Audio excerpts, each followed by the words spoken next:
ये टॉपिक हर एक क्रिश्चियन के लिए बहुत ज़रूरी है।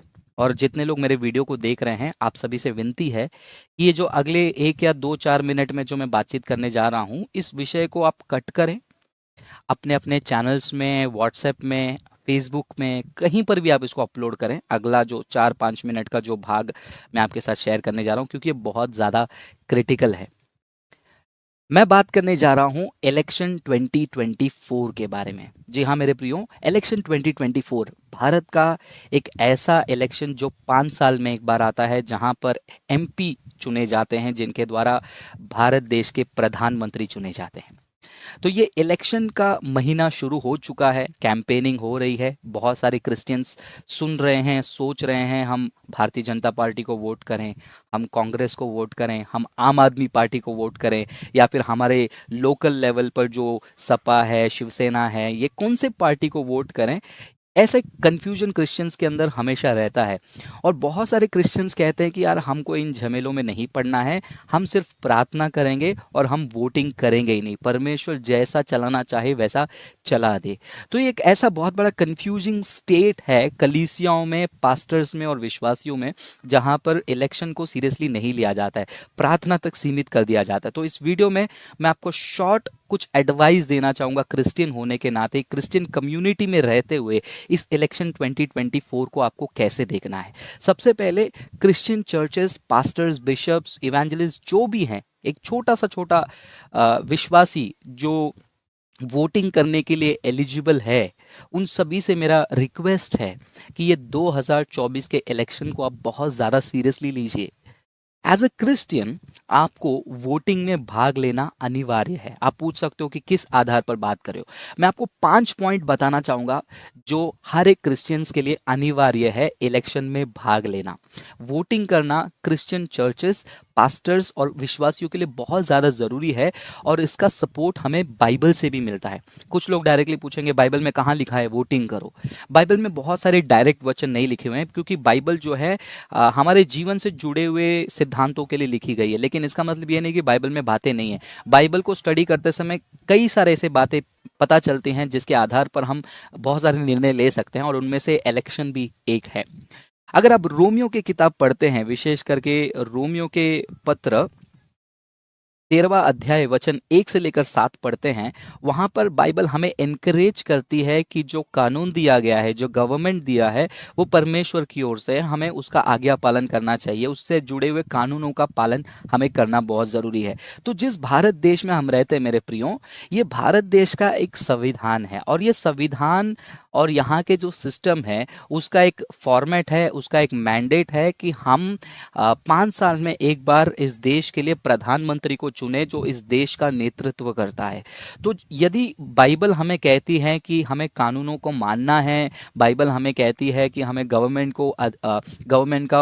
को ओबे करना है, और कॉन्स्टिट्यूशन हमारे लिए जो बुनियाद है इंडिया के लिए, तो उस कॉन्स्टिट्यूशन में लिखे हुए बातों के कारण हमें क्या करना पड़ेगा, इलेक्शन में भाग लेना बहुत बहुत ज़रूरी है। तो सभी क्रिश्चियन से मैं रिक्वेस्ट करता हूं कि आप इलेक्शन में भाग लीजिए, आप वोट करिए। चाहे आप कोई भी कंट्री में बैठे हुए हैं, आप किसी दूसरे राज्य में बैठे हुए हैं, आप प्लीज़ इलेक्शन के टाइम में जाइए। आपका इलेक्शन अधिकार को, वोटिंग अधिकार को आप मिस मत करिए, क्योंकि ये मिस करना परमेश्वर के वचन के खिलाफ जाना है। दूसरी बात, हम क्रिश्चियन हैं, राइट? हम देश से प्रेम करते हैं, क्योंकि हमारे जो जितने भी मिशन वर्क हुए हैं वो इंडिया को डेवलप करने के लिए हुए हैं। तो हम, अगर आप घर पे बैठ जाते हैं, हम वोट करने नहीं जाते हैं, तो कहीं ना कहीं हमारे अंदर जाने अनजाने में हम ये साबित कर रहे हैं कि हमारे देश से हम प्रेम नहीं कर रहे हैं। बाइबल इस बात को बिल्कुल एनकरेज नहीं करेगी। तीसरा पॉइंट, अगर आप चाहते हैं कि हमारे देश में लगातार उन्नति हो, जैसे देश बढ़ रहा है, देश में इन्वेस्टमेंट आ रहा है, तो आपको वोट करने जाना। आपका होगा कि अरे मैं तो प्रार्थना करके बैठ जाऊंगा, बिल्कुल नहीं। आपको आगे बढ़ना होगा, आपको वोट करना होगा, क्योंकि आपके वोट से जो है इस देश की नीतियों में बदलावट आ सकती है। परमेश्वर देखिए लोगों को इस्तेमाल करेगा जब इस्तेमाल करना है, लेकिन परमेश्वर ने आपके हाथों में, आपके जो उंगली में जो अधिकार दिया है, उसका इस्तेमाल भी आपको करना बहुत ज़रूरी है।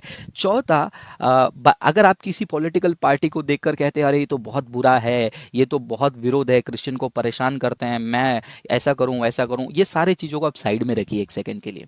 बाइबल हमें कहती है कि अगर कोई तुम्हारा दुश्मन भी है तो उस दुश्मन के लिए तुम प्रार्थना करो। तो आप ये मत कंफ्यूज हो जाइए कि जो भी पॉलिटिकल पार्टी आएगी वो वही करेगी। 10 साल से ये गवर्नमेंट है, उसके पहले वो गवर्नमेंट है, ये गवर्नमेंट रिपीट होगी या पहले वाली आएगी, सब लोग आते हैं क्रिश्चियन को परेशान करें। ये सारी चीज़ों को आप एक सेकेंड साइड में रखिए, बहुत क्रिटिकल है।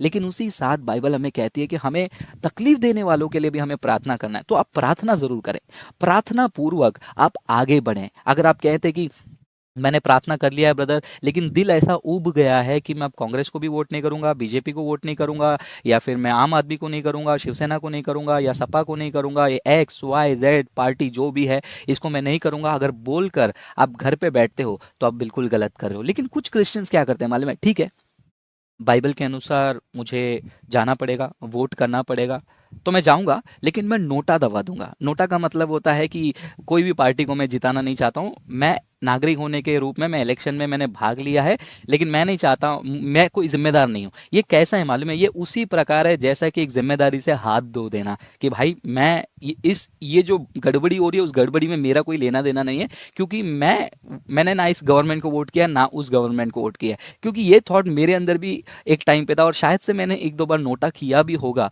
एक एक बार तो मुझे याद है मैंने किया था, उसके XYZ रीज़न है, बहुत फनी रीज़न है। वो कभी और मैं चर्चा करूंगा। लेकिन वोट नहीं करना और वोटिंग में जाकर नोटा करना भी जो है सेम टू सेम है। क्यों? क्योंकि मान लीजिए अगर 100 वोट हैं, ठीक है, 100 में से किसी गवर्नमेंट को जीतने के लिए 80 वोट चाहिए, और किसी गवर्नमेंट को फॉर्म करने के लिए 80 के अबव चाहिए, और आप जाकर नोटा नोटा नोटा नोटा दबा रहे हैं, तो मान लीजिए नोटा का काउंट जो है वो ज़्यादा हो गया है, तो वो 80 का मार्क एक पर्टिकुलर पार्टी को नहीं मिल सकता है। तो प्लीज़ आप नोटा मत करें, क्योंकि नोटा करना और वोट नहीं करना दोनों एक है। तो सबसे पहले अगर आप बाइबल के वचन को मानते हैं तो ज़रूर आप जाइए वोट करने। दूसरा, अगर आप देश से प्यार करते हैं, तीसरा देश की उन्नति चाहते हैं, और चौथा आप शत्रुओं से प्रेम करें। ये मत बोले कि हमको ये किया वो किया, हमें प्रेम करना है, प्रेम के द्वारा ही जो है हम यीशु मसीह का संदेश लोगों तक सुना सकते हैं। और पांचवा, आप वोटिंग में जाकर नोटा मत करें। अब सवाल यह है कि कौन से पार्टी को वोट करूं ब्रदर? ब्रदर आप बताइए, आप किसको वोट करोगे? आप X पर्सन को वोट करोगे या Y पर्सन को वोट करोगे? ये मेरा इंडिविजुअल चॉइस है, और मैं आपको इन्फ्लुएंस नहीं करना चाहता हूँ। कुछ प्रचारक स्टेज में माइक पकड़कर प्रोफेसी कर रहे हैं, ये आएगा वो आएगा, और कली से इन्फ्लुएंस हो जाते हैं। मैं आपको सजेशन दूंगा, सबसे पहला आपको मैं सजेशन दूंगा, प्रार्थना करें। परमेश्वर के चरणों में जाएं, बैठें और प्रार्थना करें, और परमेश्वर से पूछें कि प्रभु ये जो परिस्थितियां हैं, इन परिस्थितियों में आप क्या चाहते हैं कि मैं किसको वोट करूं। दूसरा, एनालाइज करें। पहला प्रे, सेकंड एनालाइज। एनालाइज करिए कि हमारे भारत देश में जो सिचुएशन चल रहे हैं वो सिचुएशन कैसे हैं, अभी का गवर्नमेंट कैसा है, पहले का गवर्नमेंट कैसा है, ये सारी चीज़ों को आप मतलब एनालाइज करिए। न केवल ये सोचिए कि कलीसिया का हाल क्या है, आप सबका सोचिए। भारत में हिंदुओं का परिस्थिति, बुद्धिस्ट का परिस्थिति, मुस्लिम्स का परिस्थिति, जॉब्स की परिस्थिति, ये सारी चीज़ों को एनालाइज करें। फिर उसके बाद प्रार्थना पूर्वक आप आगे बढ़े। और आगे बढ़ते समय ये भी आपको देखना है कि जिस लोकेलिटी में मैं हूँ, उस लोकेलिटी में जो जीतने के लिए या फिर उम्मीदवार खड़ा है इलेक्शन में, सॉरी, वो उम्मीदवार मेरे लोकेलिटी के लिए क्या कर सकता है। एक नेशनल चेहरा को देखकर अपने लोकेलिटी को मत बिगाड़िए। आप अपने लोकेलिटी में वो व्यक्ति आपके लिए क्या कर रहा है, आपके लोगों के लिए क्या कर रहा है, उसके आधार पर भी आप आगे वोट कर सकते हो। और अल्टीमेटली एक लास्ट पॉइंट बोलकर इस विषय को मैं समाप्त करूंगा कि चाहे कुछ भी हो जाए, इतना याद रहे, परमेश्वर की मर्जी के बिना कुछ नहीं होता है। अगर परमेश्वर चाहता है तो ये पर्टिकुलर गवर्नमेंट आएगा या फिर ये पर्टिकुलर गवर्नमेंट आएगा। परमेश्वर नहीं चाहते हैं तो ये जो गवर्नमेंट है वो नहीं आएगा, या फिर वो गवर्नमेंट है वो नहीं आएगा। ये परमेश्वर कंप्लीटली उनके कंट्रोल में है। कोई भी परमेश्वर के कंट्रोल से बाहर नहीं कुछ कर सकता है। तो आप बोलेंगे कि परमेश्वर के कंट्रोल में सब कुछ है तो मैं क्यों जाऊं? ये एक आज्ञा है आपके लिए कि आपको जाना है, और आपके लिए जो जिम्मेदारी दी गई है आपको वो निभाना है। तो सभी क्रिश्चियन ब्रदर से मेरा रिक्वेस्ट है, अगर आप एलिजिबल हैं जाइए वोट करिए। अगर आप एलिजिबल हैं, अभी तक आपका वोटर आईडी नहीं बना हुआ है, फाइंड आउट करें। खर्चा अगर हो जाता है, कोई बोल रहे कि नहीं साइबर में जाके मैं आपको हेल्प करूंगा, तो जो भी है आप जाइए, आप सच्चे दिल से अपना रजिस्ट्रेशन करें और इलेक्शन के टाइम पे ज़रूर वोट करें, क्योंकि ये एक तरीका है क्रिश्चियन होने के नाते भारत देश के संविधान को रिस्पेक्ट करने का और भारत देश के उन्नति के लिए। सो आशा करता हूँ आप वोट करेंगे। मैं जाऊँगा, मैं कौन से पार्टी को वोट करूँगा वो तो मैं नहीं बताऊँगा, लेकिन प्रभु जैसा गाइड करते हैं, मैं सिचुएशन को एनालाइज करके मैं उस पार्टी को वोट करूंगा। So all the best. ये वीडियो को कट करके जितना हो सके इस वीडियो को हर एक व्हाट्सएप ग्रुप में, क्रिश्चियंस के ग्रुप में शेयर करें, ताकि वो लोग भी जागरूक हो और अपने अधिकार को समझे और क्रिश्चियन होने के नाते अपना योगदान भारत देश के लिए दे सके।